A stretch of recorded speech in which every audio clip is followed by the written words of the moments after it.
we like to start off the show sometimes with serious clips, but sometimes with silly clips, and just sometimes no pun intended, based on my sleeping patterns, clips. This is one of those. Tucker Carlson spoke with former Brexit party leader Nigel Farage on his daytime show the other day. Nigel doesn't even get the nighttime portion. But this is where Tucker kind of launders his craziest stuff.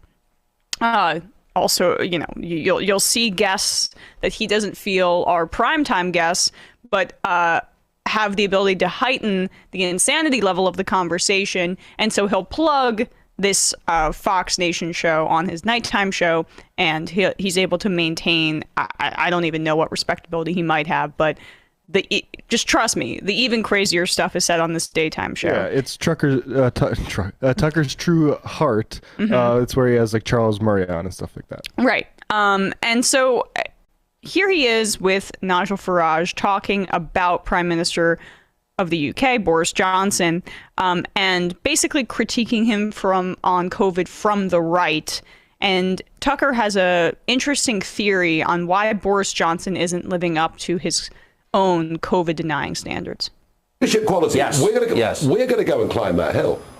And here's why we want to do it. And we invite you, the public, to come with us on that journey. Amen. That is leadership. And Boris, just with the best will in the world, doesn't have that. And we've seen more U-turns in policy from the Johnson government than I've seen in any government in my lifetime. Yes. And in a very embarrassing way. Oh, some of it's been shocking. So somebody who knows him told me, and I should be interested in getting your take on this. I just love the concept of a U-turn in an embarrassing way. Oh, would we be even more embarrassing than driving on the right side of the road? I love the idea that U-turns are this just damning thing for a politician to undertake, particularly during a pandemic of a novel virus. Yeah, it's almost like when you take in new data, you might change your position. That's nuts. You react to events on the ground, and you know, when you're a Tory, it's tough because you're, you know, degenerate aristocracy, but you do the best job you can, and I think Boris should deserve support again from these kind of creeps. Yeah, I mean, but Boris maybe went a little too far for them in you know, he dresses up like he pretends to be one of the man of the people. Oh, I'll wear a police outfit. Any excuse for me to break out the accent, but we go back a little. Government in my lifetime. Yes. And In a very embarrassing way. Oh, some of it's been shocking. So somebody who knows him told me, and I should be interested in getting your take on this, that getting COVID emasculated him.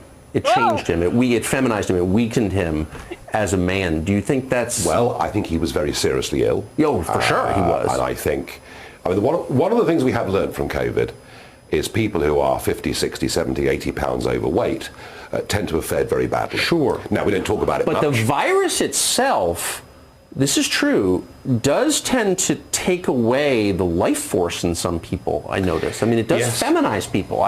No one ever says that, but it's true. Look, I think the virus did affect him, but I think, let's be honest about it, it's the new wife, isn't it? I mean, it's Carrie Johnson, or as she's now called, Carrie Antoinette, which the historians like. This is a very powerful, very strong woman. What wife is this, do we know? Or do we even keep count? I don't... Well, that's not the... So, I mean, it could be his wife. It could be his wife that's feminizing him, just like COVID. I mean, you might call her a novel virus in and of herself. Sorry, the COVID does have some side effects. Like, I'm pretty sure like impotence and infertility is one of those.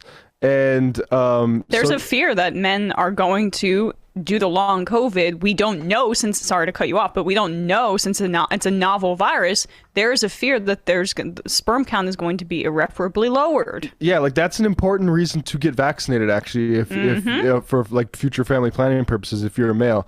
And I'd also just, what was the other thing? Oh crap, I lost my train of thought. No, it's okay. I mean, he basically, what stuck out to me there is, for Tucker Carlson, if you're weakened, if you lose weight, you're female.